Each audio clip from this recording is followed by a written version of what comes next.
കർത്താവായ യേശുക്രിസ്തുവിൻ്റെ പരിശുദ്ധമായ നാമത്തിൽ എല്ലാ പ്രിയപ്പെട്ടവർക്കും മോണിഡുവിൻ്റെ മറ്റൊരു പ്രഭാത വചനധ്യാനത്തിലേക്ക് സ്വാഗതം.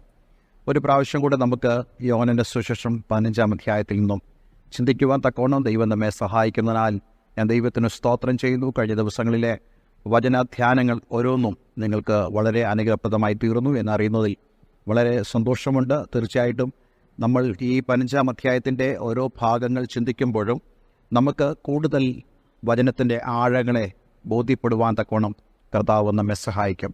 നമ്മൾ കഴിഞ്ഞ ദിവസം ചിന്തിച്ച ആ വേദഭാഗത്തെ സ്പർശിച്ചുകൊണ്ട് നമ്മൾ ഇന്ന് അടുത്ത ഒരു വേദഭാഗത്തിലേക്ക് മാറുകയാണ്. കഴിഞ്ഞ ദിവസം നമ്മൾ 5-ാം വാക്യമാണ് ചിന്തിച്ചത്. ഞാൻ മുന്തിരിവള്ളിയും നിങ്ങൾ കൊമ്പുകളും ആകുന്നു, ഒരുത്തൻ എന്നിലും ഞാൻ അവനിലും വസിക്കുന്നു എങ്കിൽ അവൻ വളരെ ഫലം കായ്ക്കും, എന്നെ പിരിഞ്ഞ് നിങ്ങൾക്ക് ഒന്നും ചെയ്യുവാൻ കഴിയത്തില്ല. ദൈവവുമായിട്ടുള്ള നമ്മുടെ മ്യൂച്വൽ റിലേഷൻഷിപ്പിനെയാണ് ഇവിടെ കർത്താവ് യേശുക്രിസ്തു നമ്മളോട് വ്യക്തമായി സംസാരിക്കുന്നത്. അങ്ങനെ ഒരു മ്യൂച്വൽ റിലേഷൻഷിപ്പിലേക്ക്, പരസ്പര ബന്ധത്തിലേക്ക് കടന്നു വന്നാൽ കർത്താവ് പറയുന്നു നമുക്ക് അവനെ പിരിഞ്ഞ് ഒന്നും ചെയ്യുവാൻ കഴിയത്തില്ല. ഞാൻ കഴിഞ്ഞ ദിവസം കർത്താവ് യേശുക്രിസ്തു ഈ പറഞ്ഞ പ്രസ്താവനയുടെ മറ്റൊരു വശം ചിന്തിപ്പാനിടയായി തീർന്നു. നമുക്ക് എന്തെങ്കിലും ചെയ്യണമെങ്കിൽ അവനെ കൂടെ കൂട്ടിയേ കഴിയത്തുള്ളൂ. യേശുവിനെ നമ്മൾക്ക് കൂടെ കൂട്ടുവാൻ കഴിയുന്നെങ്കിൽ മാത്രമേ നമുക്ക് എന്തും സാധ്യമാവുകയുള്ളൂ.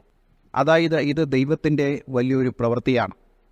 നാം ഈ ഒരു വസ്തുത അറിയുന്നത് എത്രയോ വലിയൊരു ഭാഗ്യമാണ് എന്ന് നാം കരുതുക.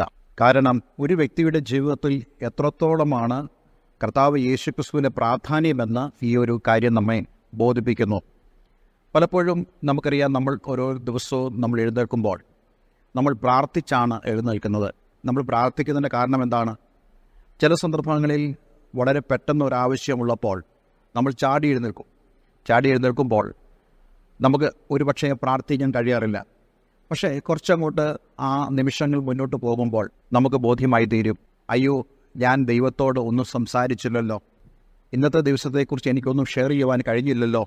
കാരണം ഓരോ ദിവസവും, ഓരോ നിമിഷവും, ഓരോ മണിക്കൂറുകളും ഞാൻ എന്തെങ്കിലും ചെയ്യുന്നുണ്ടെങ്കിൽ എൻ്റെ ദൈവത്തോടു കൂടിയാണ് ഞാൻ ചെയ്യുന്നത് എന്നുള്ള ആ ചിന്തയുള്ളവർക്ക് ഒരു ദിവസം പ്രാർത്ഥിച്ചില്ലെങ്കിൽ, അല്ലെങ്കിൽ എഴുന്നേൽക്കുമ്പോൾ പ്രാർത്ഥിച്ചില്ലെങ്കിൽ വളരെ വിഷമമുണ്ടാകും. പക്ഷേ അങ്ങനെ ഇല്ലാത്തവർക്ക് അതൊന്നും പ്രശ്നമല്ല. ചിലപ്പോൾ നമ്മൾ ആളുകളെ നിർബന്ധിക്കേണ്ടതായിട്ട് വരുന്നു.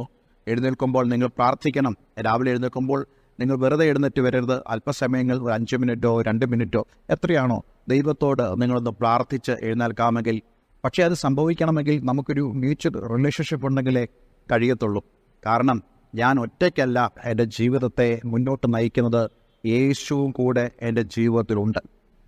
അതുകൊണ്ട് എന്നെ കേൾക്കുന്ന പ്രിയമുള്ളവരെ, നമ്മുടെ ജീവിതം എന്ന് പറയുന്നത് നാം ഒറ്റയ്ക്ക് പോകുന്നതായ ഒരു ജീവിതമല്ല, യേശു നമ്മളോട് കൂടെയുള്ള ഒരു ജീവിതമാണ്. എപ്പോഴും എൻ്റെ ഹൃദയത്തിലേക്ക് വരുന്നൊരു ചിന്തയാണ് യേശു ഗ്രേറ്റ് കമ്മീഷൻ, മഹാനിയോഗം മത്തായിയുടെ സുവിശേഷം 28-ാം അധ്യായത്തിന് നൽകുമ്പോൾ യേശു പറയുന്നുണ്ട്, ലോകാവസാനത്തോളം എല്ലാ നാളും ഞാൻ നിങ്ങളോട് കൂടെയുണ്ട്. എല്ലാ നാളും എന്ന് പറയുന്നത് ഈവൻ എവറി സെക്കൻഡ്സ്, എല്ലാ നിമിഷങ്ങളും സെക്കൻഡുകളും യേശു നമ്മളോട് കൂടെയുണ്ട്. യേശു നമ്മളോട് കൂടെ ഉണ്ടെങ്കിൽ നമ്മൾ കടന്നു പോകുന്ന വേദനകളിൽ അവൻ നമ്മളോട് കൂടെയുണ്ട്. പലരും ചിന്തിക്കാറുണ്ട്, യേശു കൂടെ ഉണ്ടെങ്കിൽ വേദനകൾ വരികയില്ല, യേശു കൂടെ ഉണ്ടെങ്കിൽ ദുഃഖങ്ങൾ വരികയില്ല എന്നൊക്കെ. പക്ഷേ വിശുദ്ധ വേദപുസ്തകം അങ്ങനെയല്ലല്ലോ പറയുന്നത്. യേശു കൂടെ ഉണ്ടായിരുന്ന ഒരു കുടുംബമായിരുന്നു ബഥാനിയിലെ മാർത്തയുടെ മറിയയുടെ ഭവനം. അവിടെ ഒരു മരണമുണ്ടായില്ലേ? അവർ യേശുവിനോട് പറഞ്ഞപ്പോഴും ആ മരണം സംഭവിച്ചില്ലേ? പക്ഷേ അവിടുത്തെ ഒരു പ്രധാനപ്പെട്ട കാര്യം, ആ മരണത്തിൽ പോലും യേശു അവരോടുകൂടെ ഉണ്ടായിരുന്നു. അവരുടെ വേദനയിൽ യേശു കരഞ്ഞു എന്നുള്ളതാണ്. അതേപോലെ തന്നെ ദൈവം മഹത്വവും അവിടെ വെളിപ്പെട്ടു. ഇന്ന് നമ്മൾ ഓരോരുത്തരും മനസ്സിലാക്കേണ്ടത്, ജീവിതത്തിൽ കഷ്ടങ്ങൾ കാണും, രോഗങ്ങൾ കാണും, ദുഃഖങ്ങൾ കാണും. അവിടെ എല്ലാം കർത്താവ് നിങ്ങളോടുകൂടെ ഉണ്ട് എന്നുള്ള ആ സത്യം മറന്നു പോകരുത്. പക്ഷേ ഏതൊരു വിഷമ സാഹചര്യങ്ങളാണെങ്കിലും പോലും ദൈവം തൻ്റെ മഹത്വം നമ്മളോട് ഓഫർ ചെയ്യുന്നുണ്ട്. ഇന്ന് ഈ വചനം കേൾക്കുമ്പോൾ തന്നെ ഒരുപക്ഷെ നിങ്ങൾ ഇപ്രകാരമുള്ള ഒരു അവസ്ഥയിലൂടെ കടന്നു പോകുന്നൊരു വ്യക്തിയായിരിക്കാം. പക്ഷേ ഞാൻ നിങ്ങളോട് പറയട്ടെ, നിങ്ങളിൽ ദൈവം തൻ്റെ മഹത്വം വെളിപ്പെടുത്തുവാനിടയായിത്തീരും. അപ്പോൾ അവനെ പിരിഞ്ഞ് നമുക്കൊന്നും ചെയ്യുവാൻ കഴിയത്തില്ല. കാരണം അവനെ പിരിഞ്ഞ് യാതൊന്നും ചെയ്യുവാൻ അവൻ നമ്മെ അനുവദിക്കത്തില്ല എന്നുള്ളതാണ് അതിൻ്റെ സ്പഷ്ടമായ കാര്യം. പക്ഷേ ഈ ഒരു കാര്യം ചിന്തിക്കുമ്പോൾ തന്നെ നമുക്കറിയാം, അവനെ പിരിഞ്ഞ് നമുക്ക് കാര്യങ്ങൾ ചെയ്യാൻ സാധിക്കും. പക്ഷേ പത്രോസിൻ്റെയും ആ കൂടെ മീൻപിടുത്തത്തിന് പോയ ശിഷ്യന്മാരുടെയും അനുഭവം നമ്മെ വിവരിച്ചു തരുന്നത് അതെല്ലാം തന്നെ പരാജയമായി മാറും. അതുകൊണ്ട് യേശുവില്ലാത്ത ജീവിതം പരാജയമായി തീരും എന്നുള്ള ആ ഒരു വളരെ സത്യമായ വസ്തുത പരിശുദ്ധാത്മാവ് ഇന്ന് നമ്മളോട് വരച്ചു കാണിക്കുകയാണ്.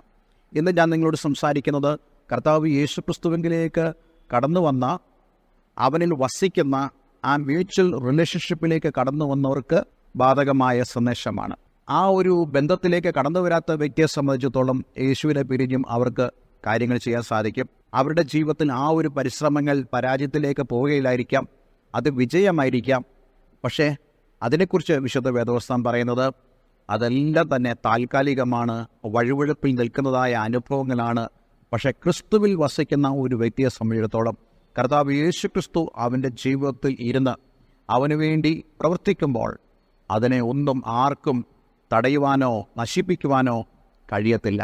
നമ്മുടെ നന്മകളെ ഇല്ലായ്മ ചെയ്യുവാൻ ഒരാൾക്കും കഴിയത്തില്ല. ഒരുപക്ഷെ നമുക്കിതിലെ ഭീഷണികൾ ഉയർത്താം, പക്ഷേ അതൊന്നും ദൈവം നമ്മുടെ ജീവിതത്തിൽ വിലപ്പോകുവാൻ സമ്മതിക്കത്തില്ല.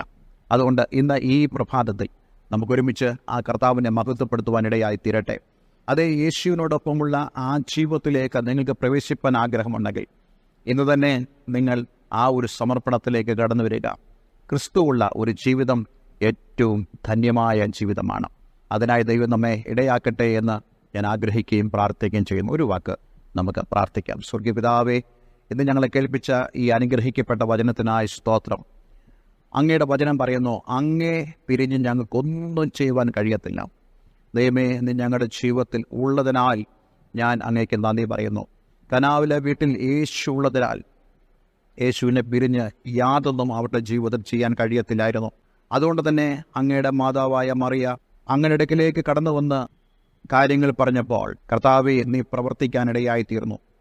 അങ്ങുണ്ടെങ്കിൽ ഞങ്ങളുടെ ജീവിതം അനുഗ്രഹപ്രദമായി തീരും. ഇന്നെന്നെ കേൾക്കുന്ന ആരെങ്കിലും യേശുവോടൊപ്പമുള്ള ജീവിതം നയിക്കുന്നില്ല എങ്കിൽ, ഈ ഒരു ആത്മീയമായ അനുഭവത്തിലേക്ക് കടന്നു വന്നിട്ടില്ലെങ്കിൽ അവരുടെ ജീവിതത്തിൽ ആ അനുഭവങ്ങൾ ഉണ്ടാകുവാൻ അങ്ങിടയാക്കണമെന്ന് പ്രാർത്ഥിക്കുന്നു.